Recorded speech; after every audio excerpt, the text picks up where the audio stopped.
Hey, thanks for watching The Horror Show with Sean and Joel. Ain't no other place to go. I'm Roddy Piper. Thanks.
Hello, everybody, and welcome to The Horror Show, the show that dissects, mutilates, dismembers, and butchers all of your favorite and not so favorite horror movies and other horror-related events. I'm Sean.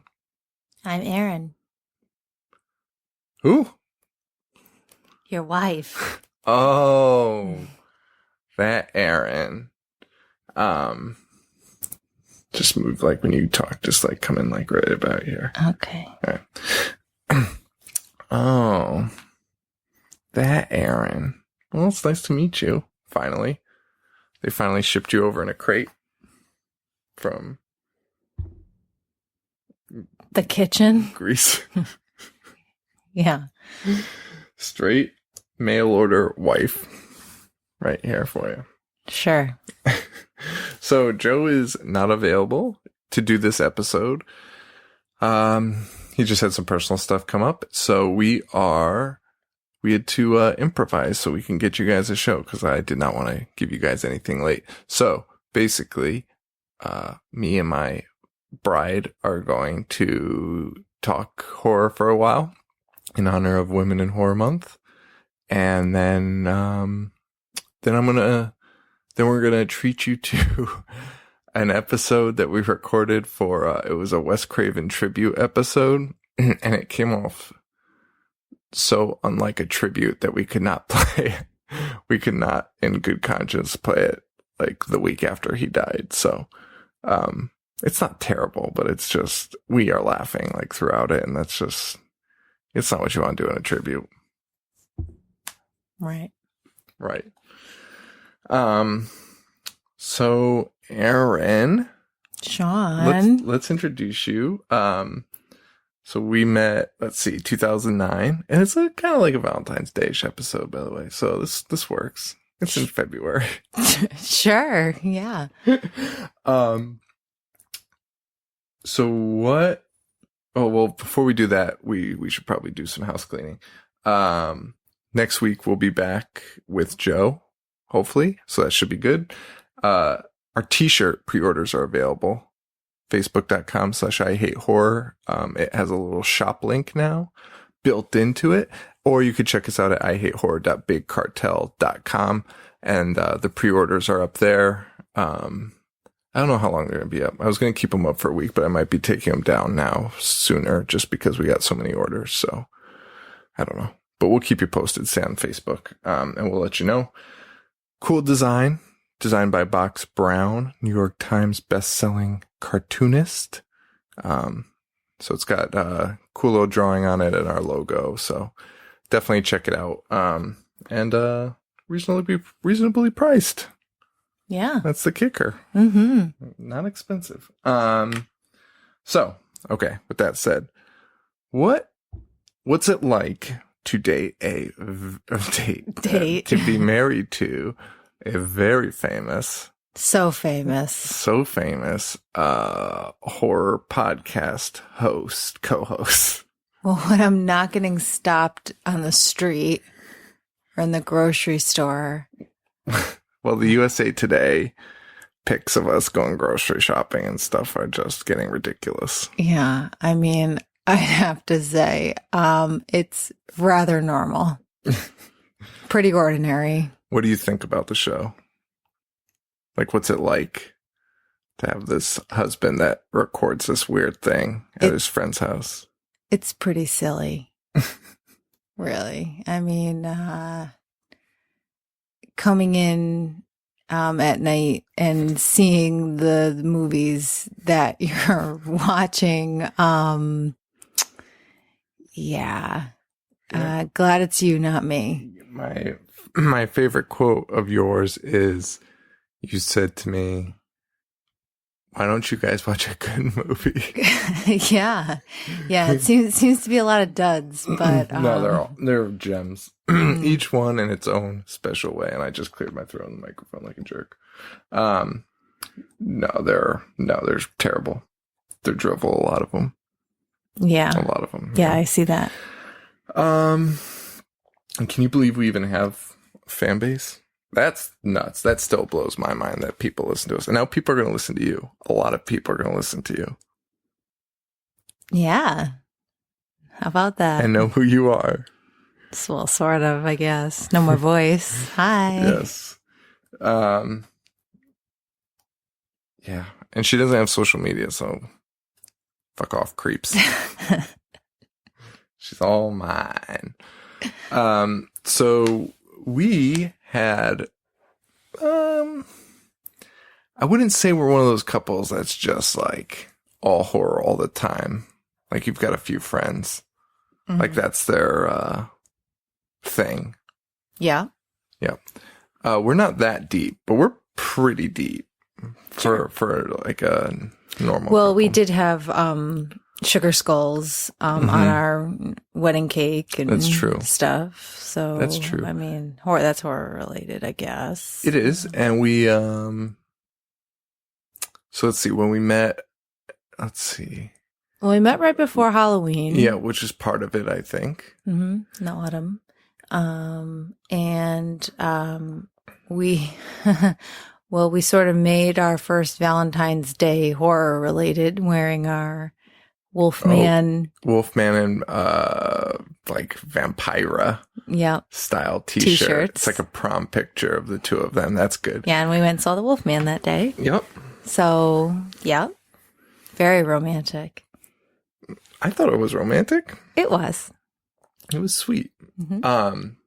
That Wolfman was Benicio del Toro's Wolfman. That was such a good movie, yeah. I really liked it. I really did too. I thought it was great. Hopkins, yeah, it was really good. I liked it a lot. And a classic Wolfman. That's my classic. I love that Wolfman. I do as well. A true Wolfman, not a wolf. Yes. Not a man that turns into a wolf. Yes, but a wolf man. Yeah. Yes, yeah. I agree. That's my favorite too. Now, let's see. I had a bunch of horror shirts. I wonder which one was the first one I wore in front of you. Was it? Well, no, you bought me the zombie one, right? I bought you my brains or whatever. Yeah, the one with like the nerd zombie. Yep. Yeah. I got you that one. I liked the Horde shirt that you own. Yes. That's a really good one. Yeah, it's like a picture of a guy on a car just surrounded by zombies. That is a crazy awesome shirt. Yeah. I like very simple. Like yeah, I like that one. You own a lot of t-shirts just in general, so. Yeah, that's very true. When we met, I was wearing a shirt with cats all over. Yes. The night we met. So we also take our romance is kind of based in horror. We take trips to Salem every year. Yes, at Halloween time. That's a blast. Yes. That's a blast. And now our son. Yes, now he's hopped on the Halloween and horror train. Yes. He sings This Is Halloween. Every day is Halloween for him. Yes. Yes. Which is crazy because, like, I don't even think we pumped him that hard. I think about that, and I don't really think we did either. I mean, he definitely has, like, seen things. Like, we have those little Funko Pop figures on your dresser of Frankenstein and Bride of Frankenstein. But other than that, like, we don't have, stuff around our house constantly or have horror movies on the TV constantly. I think it's just, fun. I definitely showed him Nightmare Before Christmas when he was young. Yeah. So, but other than that, it's just a fun holiday, especially for kids. And he took to it. Yeah. So he definitely really into the Universal monsters. Yes. Which is crazy. But it's bad because he just sees spooky things and he wants to indulge in them, even if it is not, you know what I mean? Yeah. Might not be age appropriate, but he just sees a Frankenstein or a Wolfman and he needs to have it. Yeah, well, like that skeleton you bought him, that is Halloween decoration skeleton, and that he carried around the house for a month as his best friend and wanted to take it to bed with him. The thing is like as big as him. It's like a 3-foot skeleton on like a string thing. Yeah, you're supposed to hang up to scare people, and he just wanted to carry it, and he made me put a diaper on it and dress it because he was cold. Which is so weird. It's so weird to see a skeleton in a diaper and clothes. It's disturbing, actually, but that's what he wanted, so that's what we did. Yes. So enough about what brought us here. What is Erin's favorite horror movie? Scream.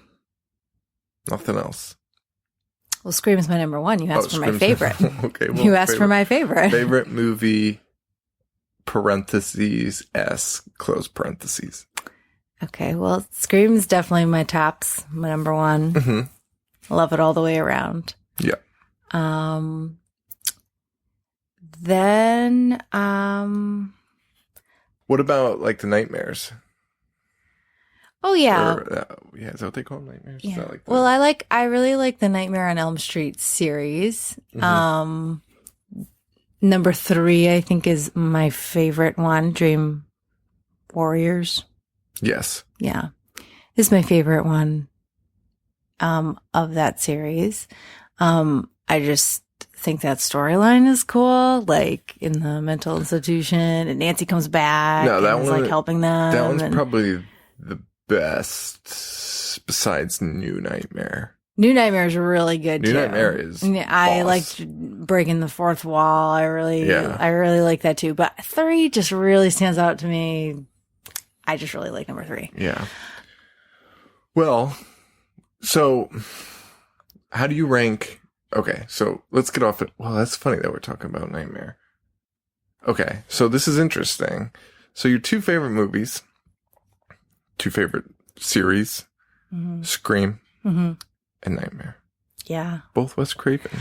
I guess, I'm a Wes Craven mark, I guess. And this episode, we will be diving in and we will be showing you guys a special Wes Craven tribute episode, which we had recorded when he passed. I think it was the week after. So we'll be playing that for you guys as like a bonus, just since we couldn't finish off our Barbara Crampton series. But even more special is I got to subject Erin, number 1 Scream fan, to Scream, the MTV television show. And all I showed her was the essentially the recreation of that opening scene with Drew Barrymore, because they did that on the show. They took the Drew Barrymore scene and they redid it, modernized it for the beginning of the pilot. And so I showed that to her. Erin, your thoughts on the modern one?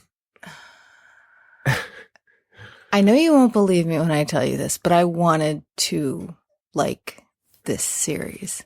Really? I did, and here's why. Because I really love Scream. Yeah. I truly love that movie. It was the first movie to just scare the pants off me, where I couldn't walk around my house alone for a month. And longer to go in my basement. But I really wanted to, in my heart, like this series. I knew I wouldn't because it had too much going against it. One is that it's an MTV show. Yes. 2 is that the teenagers are 30. Yes. And 3 is that they didn't get the mask. I know. Did I tell you about what the reason behind the mask was? Did we talk about that? Something about like the manufacturer or something? they paid the like, I forget what it's called. It's called like Maryland Mask Company or Maryland Mask and Novelties. They have that mask trademarked. That stupid one you see in every CVS or pharmacy is trademarked, and you cannot use it on TV without paying them to use it, which is crazy. That is crazy. So MTV did not want to pay for the rights. And funny enough, they almost didn't pay for the rights for the movie either, because they were like, ooh, that's dicey. So they almost went a different route with the mask in the movie too, which I don't know if it holds up if they change the mask. It doesn't. It changes everything. That mask is like such a part of the story that I just don't understand. You might as well have just like put a bag over his head and given him a gun. Yeah. Well, I'm saying from movie 1, they weren't going to do it. Oh, from movie. Oh, you're talking about the movie. Yeah. Oh, I thought you were talking about the TV show. No. Oh. Yeah, they weren't going to use that mask and pay the royalties because they didn't want to pay the royalties on it. I see. Yeah. So that's interesting though, because like I feel like part of what, I don't know, I think part of what makes that movie interesting and relatable is this mask that you can go out and buy. Well, right, and that mask is so chilling now. Anytime you see that mask, that's what you associate it with. So what's the point in remaking the movie or doing a TV show of the movie if you're not going to use the same mask? Yeah. What's the point? Yeah. I don't understand. I don't either.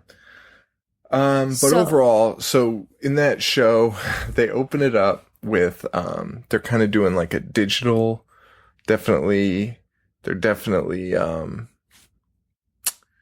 how would I say it? They're modernizing. Well, yeah, but they're really pushing it hard. They're really hammering home the idea that like, hey, it's 2016. Yeah, we get it. There's YouTube and cell phones now. We open up with somebody had videotaped 2 girls making out. What does it say? Kissing extravaganza, suck extravaganza. Ashley's suck face extravaganza on YouTube.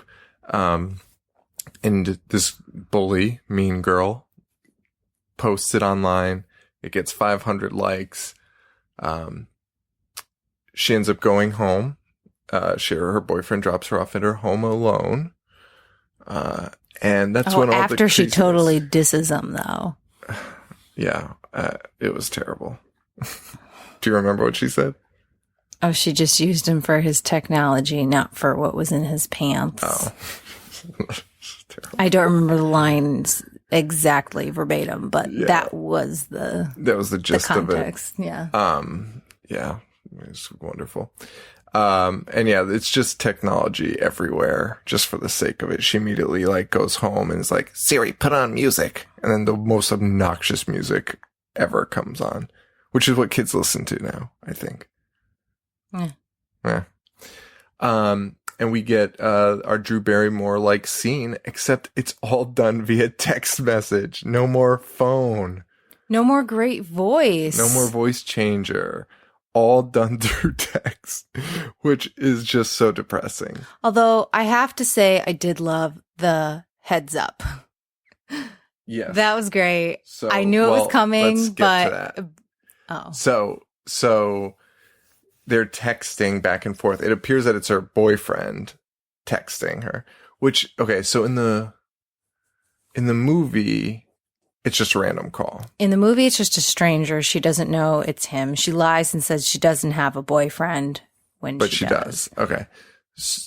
Does she ever at one point think that it's her boyfriend? No. Okay. So in this one, she thinks it's her boyfriend because all the texts are coming from her boyfriend. The one thing I will say is kind of cool is like, I don't know, I kind of freaky that he's sending her pictures like from behind, like, she'll be looking out a window and then she'll get a text of her looking out that window, like from behind, but very close. Sure. It's spooky. Sure. But overall, I mean, you gotta do the voice. I don't know. It just drives me nuts. But she's getting text. She thinks it's her boyfriend, even though they're the creepiest things in the world and make no sense. She goes out to her hot tub, wearing basically nothing. But that's probably just old man Sean being grumpy. That's old man Sean. Oh, okay. So she gets in her hot tub, and your favorite scene... She invites him. She is somehow turned on by these weird videos that her boyfriend is sending her of her.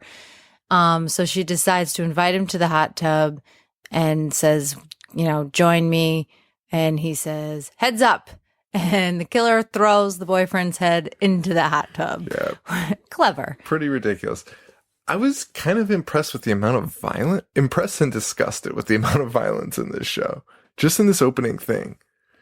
Yeah, I'm surprised they were allowed to do that on MTV. I know. So she obviously starts running around. Great little bit where she says, Siri, call 911. Well, her fingers are slippery because she had just been in the hot tub. So she grabs her phone, smart, to call 911. Also smart because she can't get into her house for some reason. Yeah. So she asks Siri, call 911. Siri says, calling Pottery Barn. Who has Pottery Barn programmed into their phone? You don't? I don't. Do you have Bob's programmed into your phone? I don't. I don't have any furniture stores programmed into my phone. Well, that just seems silly. I mean, what happens when you need to give them a buzz? Pottery Barn. Why would you ever have that in your phone? Were they just like going around like the screenwriters doing this and be like, what sounds like 911? That's what I was thinking. That some yuppie kid would have in their phone. And the best they got was Pottery Barn. That's what I was thinking when we were watching it. I was like, oh my God. I was like, who? Like they sat around and they were like, that's really funny. Like that's really super funny. Pottery Barn. Get it? It barely rhymes. Oh boy. So anyway, she tries to get back in the house, but she is all diced up. Guy gets her, throws her into the hot tub, bleeding out. Into the pool after he slices her neck. Yeah, slits her throat, and that was pretty brutal for television. Yeah, I mean, they didn't show it from a straight-on angle. No. But from the side, that was still pretty brutal, and then he throws her in the pool. Yeah, and then Mom calls, yes. But she misses that. Yes, so she's dead. Yeah, in a hot tub. And then we see the scream mask, which is like the O face.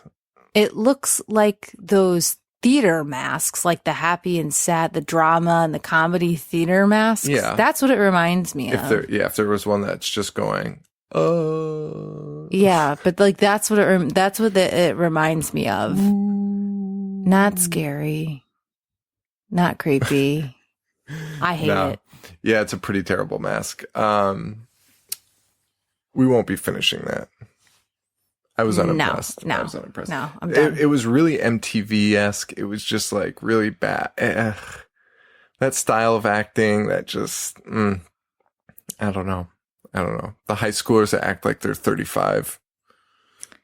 Yeah, I miss Nev. Nev was pretty great. She was going to be our Valentine this year, but we decided against it. We're going to save her.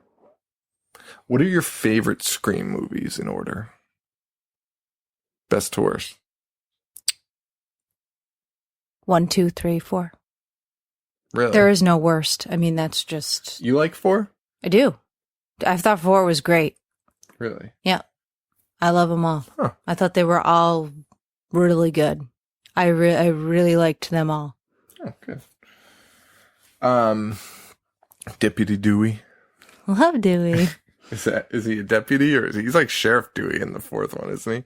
Yeah, like, I think so. I only watched the 4th one once or twice actually, but yeah, I don't remember because a lot of time had passed. But yeah, oh Dewey. Oh man, that's pretty good. All right, well, I had fun. Yeah. Thanks for filling in. Anytime. I really appreciate it. So now we're going to go into our Wes Craven tribute episode. I hope it's not terrible. I'm probably not going to edit it. Yikes. Yikes. Pirates. I'm doing an impression of our son. That was a pretty good one. So guys, so stay tuned. You're going to listen to our Wes Craven tribute show band from the United States or something. I'm trying to make like a cannibal Holocaust reference there, but R.I.P. Wes. R.I.P. See, I can't even do it without laughing now. It's been like 3 months. I'm laughing still. R.I.P. Wes Craven. Yeah. Porn director. Did you know it? The more you know. You'll find out shortly. All right, guys. Thank you very much, and hope you enjoy. Hello, everybody, and welcome to The Horror Show, the show that dissects, mutilates, dismembers, and butchers all of your favorite and not so favorite horror movies and other horror-related events. I'm Sean. I'm Joe. I just hit the mic with my laptop. And we are now part of the Fangoria Podcast Network. We are. Welcome. And this isn't an emergency episode. I don't think. I hope not. No, but because we did an emergency episode last week, we did not get to talk about Wes Craven. Yeah, right. R.I.P. Rest in peace. Big Wes. Rest in power. Yes. Wes Craven died. He was 76. We have a friend here, by the way. So before he makes any stupid noises, or he's going to be recording we're recording our creature feature specials here tonight also. Yeah. And Paul, who we've talked about, is going to be a part of those to discuss those, and he just can't stop clearing his throat. And talking under his breath. So we're trying to do like a solemn tribute to like Wes Craven, and Paul's leaning forward and just like breathing right into the mic. can't be breathing any closer to it. And I'm trying not to laugh. Oh God. Welcome to the show, guys. New Fangoria listeners. Hope you enjoy it. Sad news, huh? Very sad news. Super duper sad news. We can't record this. We can't put that in. Yes, we can. Why not? But before we get into, we're going to just talk about Wes Craven a little bit. Joe, we're not going to be solemn. This isn't a memorial. You're fine. He made a movie about a man that raped 1,000 nuns. Wait. Oh, yeah. And then he gave birth. Yeah. So the movie wasn't about the man. Yeah, he was the baby. I know, but...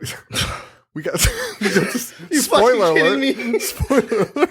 Okay, spoil a movie from 1984. All right, so before we get to Wes Craven's tribute, which is clearly going to be extremely poignant, we're on track to make this one of the most touching episodes of all time. We just wanted to give a shout out to all the new Fangoria listeners and talk to you about the show. Yes. So if you haven't gone back and listened to like some of our early episodes, me and Joe have been friends growing up for quite a long time since we were kids. We went to elementary school together. Down the street. Yep. We went to a lot of the same parties. Yep. At your college. Yeah. Would randomly talk about crap like Basket Case and other terrible movies. I feel like we talked about them a lot. We did talk about them a lot, mainly because it's me. Because I love the movie so much. The only two. And my dad. My dad really likes them. And we decided to do a podcast 2014, and it was awful. And it was about pop culture. Yeah, we've said it before, but we were talking about like Who's the Boss season 7, episode 3 for no reason. Yeah, and then we did a Halloween episode, and we talked about like the best movies for Halloween to watch. And it was like the best episode we ever recorded. Yeah, it was super fun. And we could have probably went for like hours. Yeah, we talked for a real long time. and then we were like, hey, that's probably what we should talk about. Yeah. Instead of struggling to talk about instead of making it a chore to talk about Garfield.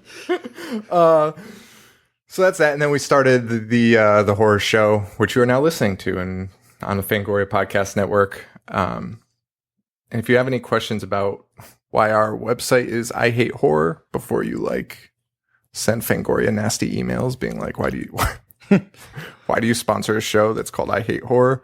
That was just a name I came up with. And there's so many crappy horror websites and crappy horror podcasts that just tear everything apart. And cares? Right. Just have fun. Yeah. I mean, we tear everything apart too, but That's literally at all least we do. laugh. Yeah. And then 2 weeks later, we'll be like, oh, I love that movie. Yeah, I know. 2 weeks later, you mean by the end of the episode? Yeah, by the end of the episode. Shit on the. Usually shit on when the I'm movie. leaving, I'm like, I think I'm going to watch that again. Yeah. Wait a second. Did I like that? I think I really, really like that. And one of the reasons we are probably doing this podcast today is because of Wes Craven. Yeah. For sure. Definitely. I mean, Nightmare on Elm Street, Swamp Thing. The classic. Shocker. I love Swamp Red Thing Eye. so much. So I got I pulled up some facts on Wes Craven that I felt that I needed to talk about. Let's hear him. Porn director. Really? What? What? He's a I porn gotta chime director. in now. He went under a pseudonym that no one knows, but they think he was the person that directed Deep Throat. No. Yeah, that's what they come see. on. That's the rumor. Really? Yeah. They think Wes Craven directed Deep Throat. Yep. Isn't that crazy? He's never confirmed it. I hope somebody comes out and rats him out, though. How do they not know? Isn't that like the most popular, infamous porno ever? Yeah, I don't know. Don't ask me. I'm just relaying information. Okay. Paul. Avid bird watcher. Well, then, What have you seen? there's Birdemic? that. Well, I have an excerpt here from one of his birdwatching columns. He wrote a birdwatching article for Martha's Vineyard magazine. Really? Yeah. And let me just read this to you, and we're going to go into the mind of Wes Craven here. I don't know what his voice sounds like. I think it's just a grandpa voice. I always assumed it sounded like Freddie. I don't know. That's awful. I happened to see a woodpecker, a blue jay, and an Arctic tern walk into a bar. If they had flown in, many people would have spotted them, but they just sauntered in, like businessmen killing time between flights. No one noticed. Where's the bartender? The woodpecker punned in a perfect Boston accent. I'll have a grasshopper, rasped the jay. What's the house specialty? The tern asked. The barkeep, who I noticed was actually a crow disguised by a fake mustache fashioned from bar straws, rattled off. Folks, like our fluffy ducks or yellow birds or duck farts, if you like coffee drinks. The tern made a face.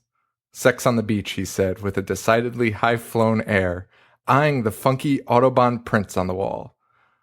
I have so many miles, I could be in first-class lounge, he muttered to his friends. What? Beautiful. I don't get it.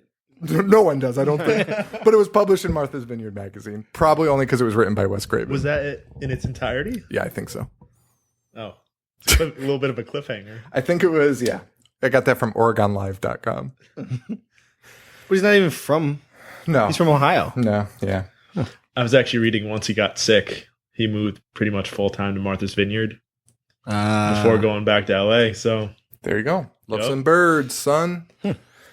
So let's talk about his movies, though. Enough of the good stuff. Let's talk about the boring part of his life. So, what would you say off the top of your head is your favorite Wes Craven movie? I don't know. It's so hard. I think What's your earliest memory of a Wes Craven movie?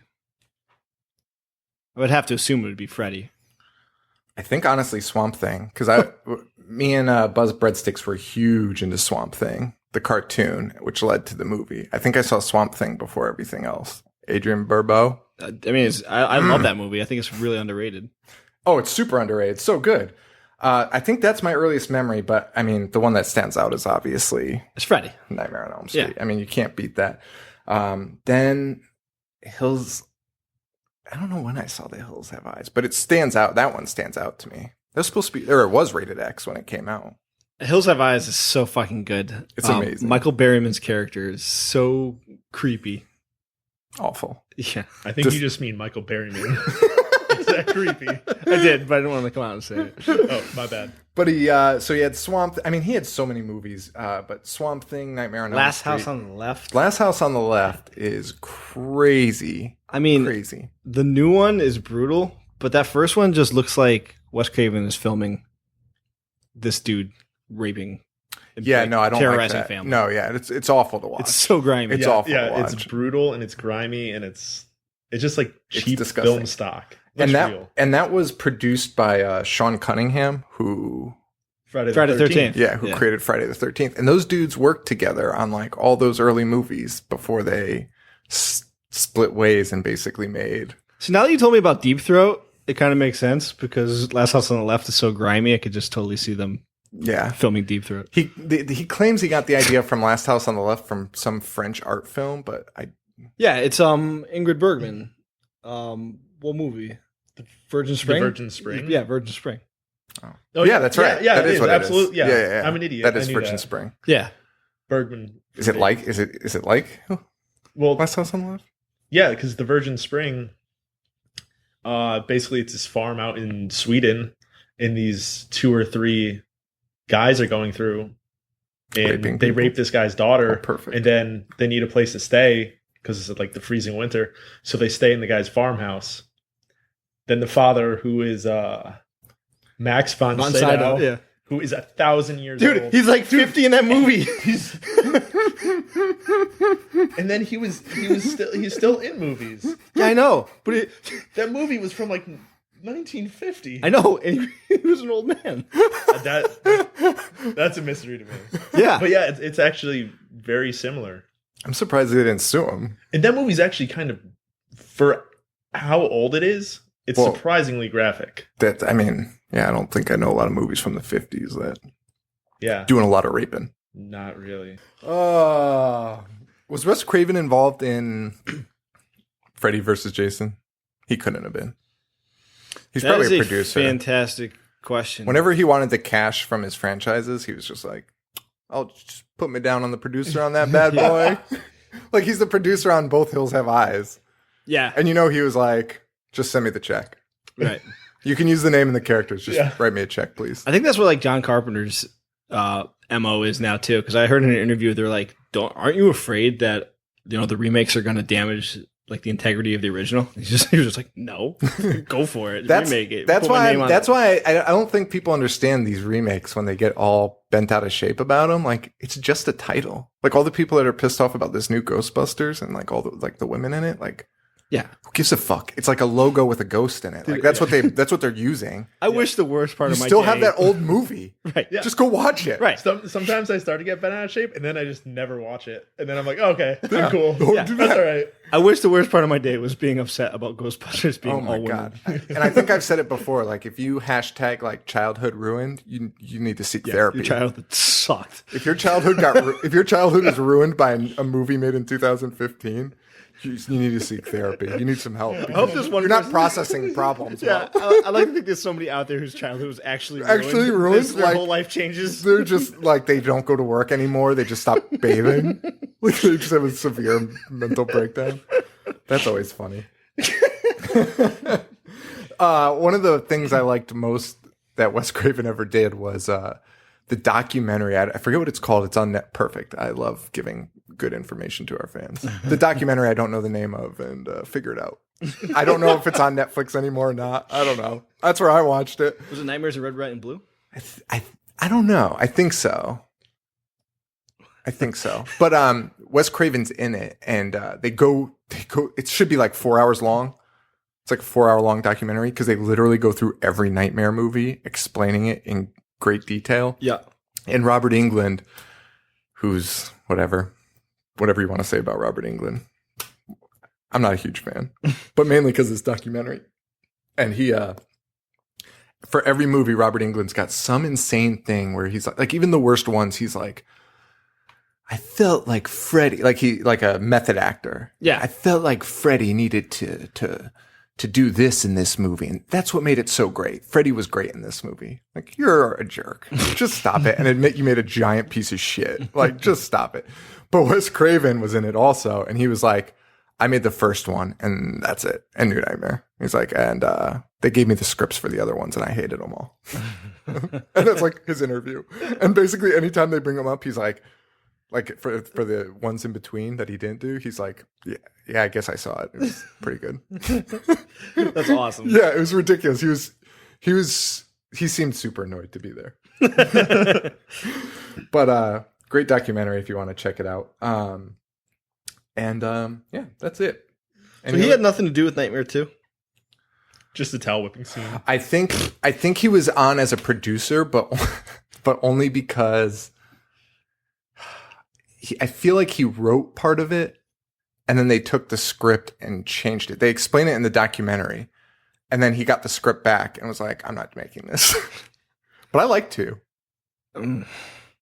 Was 2 Dream Warriors? No, that was 3. Oh, that's 3. 2's with that dude that wears really short, the dude that's the Scream Queen. Oh, right. Getting the towel whipped and he wears those really short shorts. Yeah. No. Yeah, that was a weird one. That was a weird one. He might have had something to do with Dream Warriors then. I don't think he did anything with 2. And then they like brought him on to 3. And he was like, yeah, okay, I'd love to do that. That makes sense. And then he wrote it and then they changed it and he was like, no thanks. Can we talk about his most criminally underrated movie of all time? The fucking Serpent in the Rainbow. Oh, it's so good. I haven't even seen it. I know. It's the zombie one, right? Yeah. Dude, that movie was one of my childhood favorites. Really? Yeah. Bill What's Pullman. it rated? I'd have to assume it's R. Oh, okay. Yeah. They used to show it on USA all the time. Really? All the time. I wonder if I have seen it. I bet they had to remove the nails in the scrotum scene. That'd be my guess. Yeah. That'd be my guess. Thanks for that insight. That's what I'm here for. No, that's a really, really good one. They had the whole based on like a true story thing about zombies coming back to life in Haiti, and it was just really well done. It was really unsettling to watch as a kid. Yeah, that's like supposedly real, like that tetrodotoxin drug. Nice. He based a lot of that. Tetro baby. He based a lot of that horror that he did on that real stuff. Like Nightmare was based on. Yeah, he went to a library and like read about like sleep disorders and shit. Yeah, people that were dying in their sleep. Yes, like in Korea and stuff. Yeah, exactly. So weird. And was he also the one that claimed he saw somebody standing outside his window, his bedroom window, and he was like, "What the fuck?" And the guy just walked away, and he was like, "Yeah," it just like terrified him. I believe where he grew up in Ohio was the street was actually called Elm Street, which makes a lot of sense. But I guess there's a graveyard next to it, and I think he saw a guy standing outside the window. Yeah. That was part of it. Yeah. And he was like, wow, that was really, he was like, it ruined my whole childhood. Yeah, and, apparently. And he was like, that's a good time for childhood to ruin. My childhood because of that. Dude, that's like one of my biggest fears is like walking by my front window and just seeing somebody in my yard looking in. That's the worst. One time I was like 23 at the time, still at my parents' house, and my computer was set up next to my window in my bedroom, and I was typing on it. And my brother, who's 4 years younger than me, had gone out for the night, but he saw me on the computer, so he just stood with his face against the window, and he must have been there for a couple of minutes till like I felt like eyes burning into me, and I turned and I just see a face, and I was like, "Holy fuck!" And just like jumped, woke all my parents up. That's honestly my worst. That's my so worst. Scary. And he saw it when he was a kid, and he was like, "Yeah, scared the shit out of me, and I couldn't sleep for like ever." And he's like, "And then I turned it into a movie." Well, good. There you go. There you go. So thanks, guy standing outside of Wes's window. Probably doing who fucking knows what. I don't want to know. How about people under the stairs? Oh my god! Thank you. I don't have internet on this laptop right now, so I was going to pull up Wes's because when I was doing my notes, I was like, why even bother noting all these? Because they're all so fucking good. Like I don't want to look at these. So yeah, please read them off. I don't need it. He's going to read them to me. I don't have them. But People Under the Stairs is one of my all-time favorites. We talked about it on the Essentials because it was between that and what's that movie called? Not House Guest. That's Sinbad. Housebound. Oh, Housebound. It was between that and Housebound for my Essentials because I think they are super similar, like insanely similar. But People Under the Stairs is so goddamn good. Yeah. It's great. So my fiance loves that movie. Loves good. it. You have anything to say about that? Dude, I actually haven't seen it.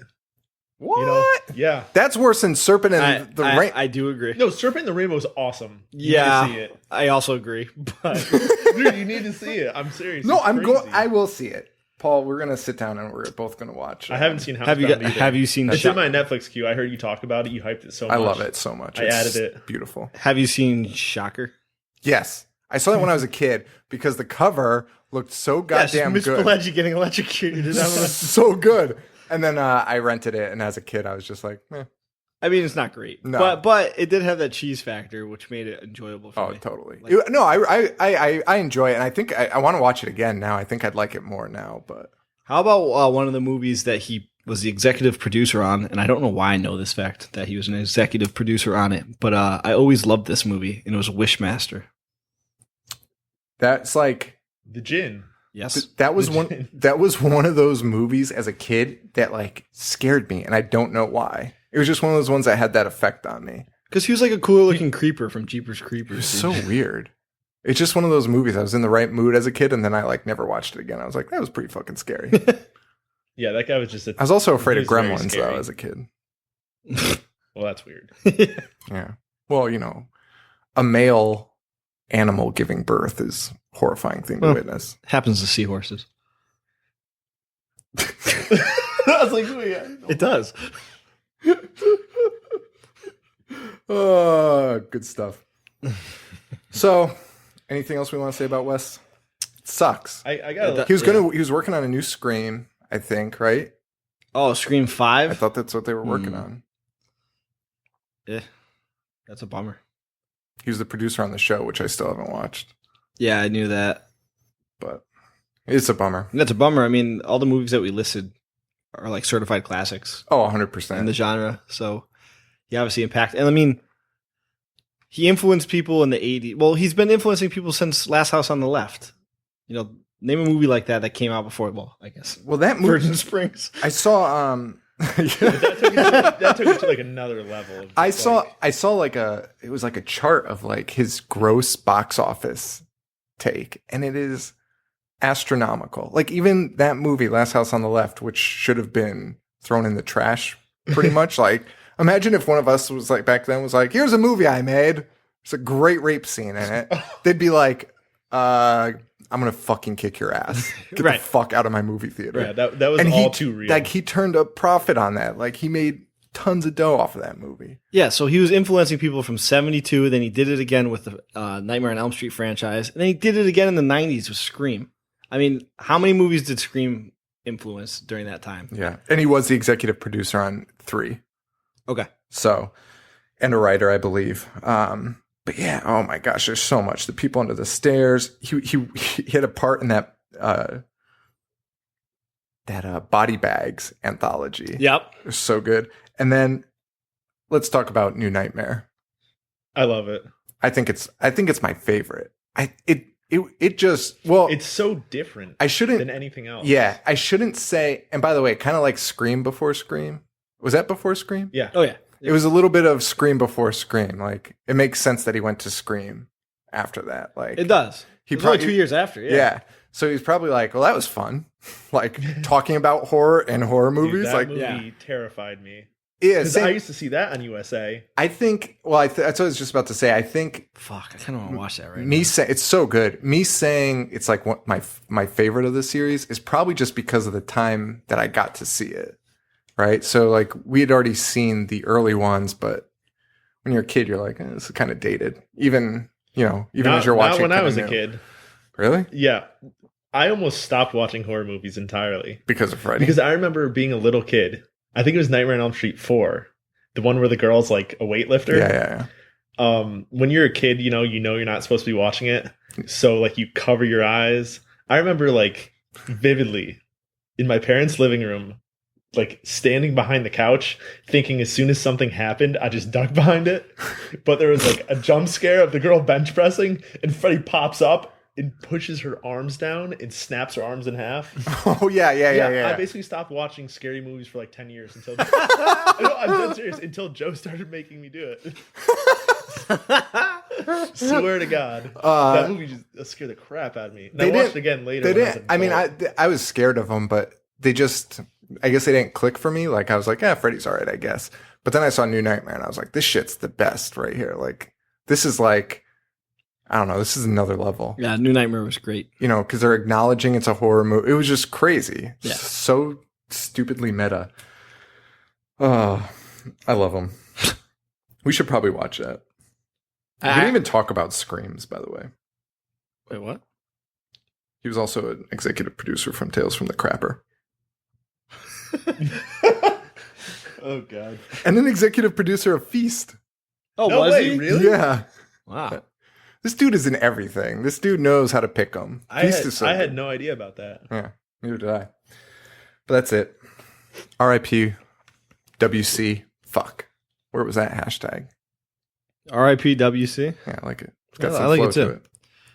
Joe, as a rap aficionado, does that have quote unquote flow? No. Okay. All right, guys. Hey, do you want to open your present? Yeah, we should probably do that. My birthday present. Yeah. I'm like screaming into the mic right now. Yeah, we'll open my birthday present like Joe had given me, or I'd given Joe a birthday present on his birthday, and Joe got me one for my birthday a few weeks ago, and we have failed to open it every time. Yeah. Because we're stupid. But before we do that, we have a question from the evil Dana. Okay. She wants to expand her horror film collection. Help her out. You want to do it on this episode or the next one? Yeah, we'll just riddle some off. Don't do it on creature features. What if I want to expand her collection with creature features? Well, we've got plenty to talk about. Rats, squirm. Any suggestions? Assuming she's seen all the classics, let's try and pick out some lesser known. Oh, fuck, man. If you haven't seen New Nightmare, watch New Nightmare. It's some lesser known. Those little indie flick. Have you heard of the Nightmare on Elm Street series?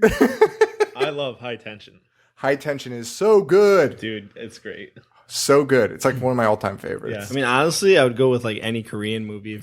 That's true. I feel like they have. What was that? The sister one. Tale of Two Sisters. Tale of Two Sisters. Don't watch any that. of the It's Vengeance. so scary. The Vengeance trilogy. So amazing. That's not really horror, but No, but it's close enough. yeah. I feel like wait, Evil Dana asked this? Yeah. Because I feel like she knows her shit. She does. That's what I'm saying. We kind of got to give her some Shit. Blood Freaks, which you'll hear about in Dana, our creature. Classic. Dana, do not watch Instant that. It's just classic. Vintage classic 70s horror. Dana, listen to your old buddy Joe. Do not watch that. Listen to your old buddy Joe. I don't know what else I would recommend. Let's see. I'm trying to think of something kind of off the wall. I like High Tension. That's good. Hopefully love that she's movie. probably seen it. The movie, for me, the first time I saw it, was just like so suspenseful. That blew my mind. When like the killer's walking up the stairs. Oh yeah. Ungodly slow. But the girl realizes That Harry Lime is still alive? Thanks, Hitch. No. So the girl realizes she used the sink and has to wipe down the entire sink with a towel, and she runs out. And then realizes that the phone's untangled and she needs to wrap it back up all before the killer gets there. Yeah. And you're just like freaking out the whole time. No, I think I remember I'd been reading about that on, I think, Fangoria, and I remember buying it the day it came out. We saw it in US. theaters at Yeah. It was super limited release, though. I think it was like when... Yeah, we went to Waterbury. Dude, it was I think one the of DVD worst came out like the movie-going- next week. Like, I think it was like a coinciding release, because they were like, meh. I remember. I don't even know where I found that trailer, but I waited like I feel like 6 months for that movie to come out. Yeah, same. Yeah. Because like I'd seen the trailer. I think when me it and first Paul came are out best in France. friends. Yeah. That's Do crazy. you remember the scene when she opens up the fridge and she realizes Soylent Green is people? No, I was like, no, I don't remember Fridge Scene, actually. Oddly enough, like That wasn't the twist in that movie? I think that was a different. No, movie. this is the one where she walks through the woods and she realizes she's actually in present time. Oh, fuck. I knew that was it. Oh, wait. No, this is the one where the trees kill people. Wait, do you guys know? Wait, are you fucking with me, or do you know how much I hate The Village? Oh, we know. I love The Village. Oh, you guys are assholes. Dana, my suggestion is The Village. Yeah, we haven't answered a question about No. Except that I We're talking about one movie. That's just clearly. I mean, I don't know. What else is kind of weird? What's kind of off the wall? The story of Riccio. Oh my god! Oh my god! Oh, dude, yes. Yeah, I think it's 100%. fantastic. And Wormwood, which is recent. That's my pick. Wormwood is so fucking good. And Witching and Bitching. These are all recent, but that's usually the ones people haven't seen. So, What about Spore Loose?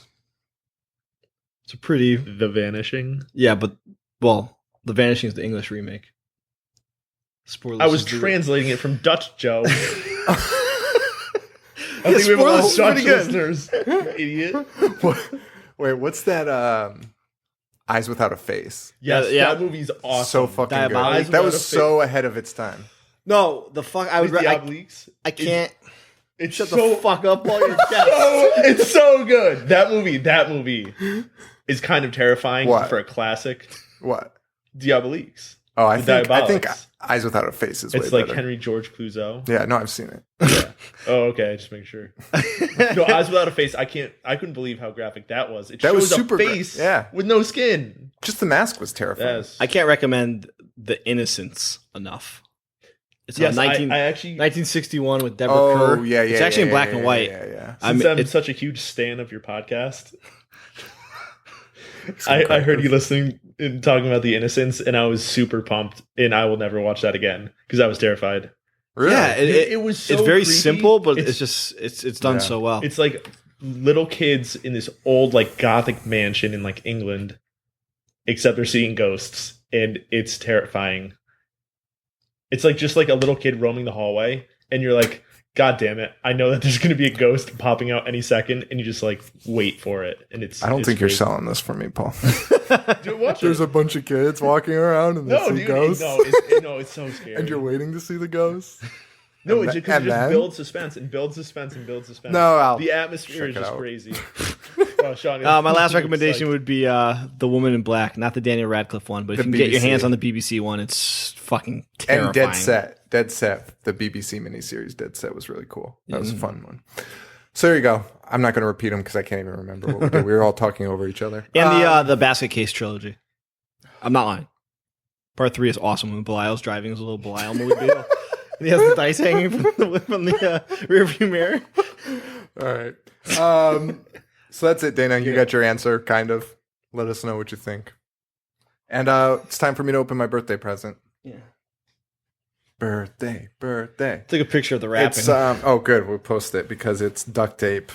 Literally one piece of duct tape around a paper towel. Get the fuck out. Dude, collector's item. Dude, I was looking at these online.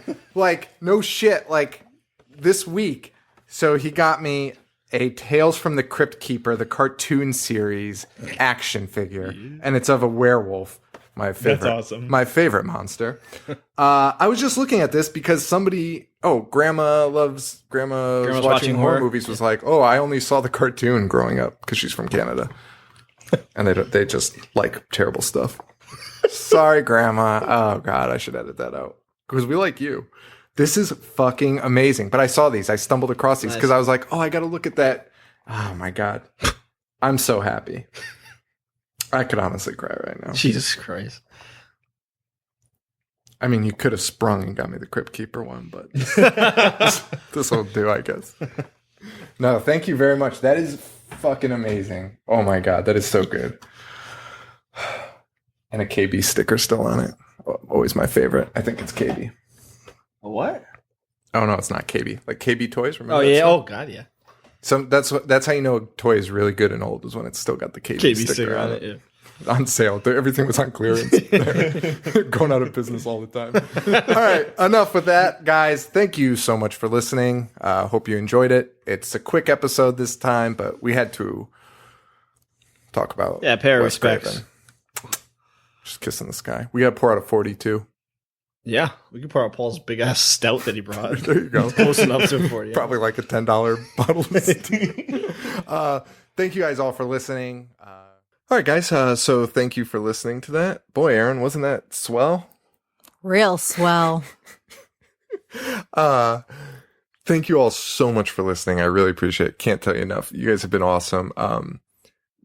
You guys buying the shirts has been great. We'll get those out soon. To pre-order those shirts, go to our Facebook page, facebook.com/IHateHorror or IHateHorror.bigcartel.com. Rate, review, subscribe on iTunes. It's the best way you can support us besides just telling a friend. You could do that too. I don't care. Just help us, please. God damn it. No, but seriously, that's all you guys really need to do. And if you do leave us a review, I greatly appreciate it. And send me an email, Sean at, oh no, it's gone now. But I fixed it. So if you do send it to the old one, that's fine. But it's now IHateHorrorShow@gmail.com. Just let me know what name you use to write the review, and I'll get those stickers out to you. Just send me your address. I'm on Twitter at IHateHorrorShow. Erin is not on Twitter. Joe's on Twitter at JoeV421, I believe is his Twitter handle. He goes by the name Bugnish, I believe it's pronounced. I believe it's French. I think it's French for Joe. Francois. I believe that's French for Joe, or maybe Portuguese. I don't know. Those Italian? two are so similar. No, it's not Italian. Come on, that's just ridiculous. Oh. You need to take a linguistics class. I do. I'll sign up. Get you going at one at the youth center here. And that's it, guys. Thank you all so much. We really appreciate it. Can't stress that enough. And that's really it. So for Erin, this is Sean. Stay weird. Thank you. Adios.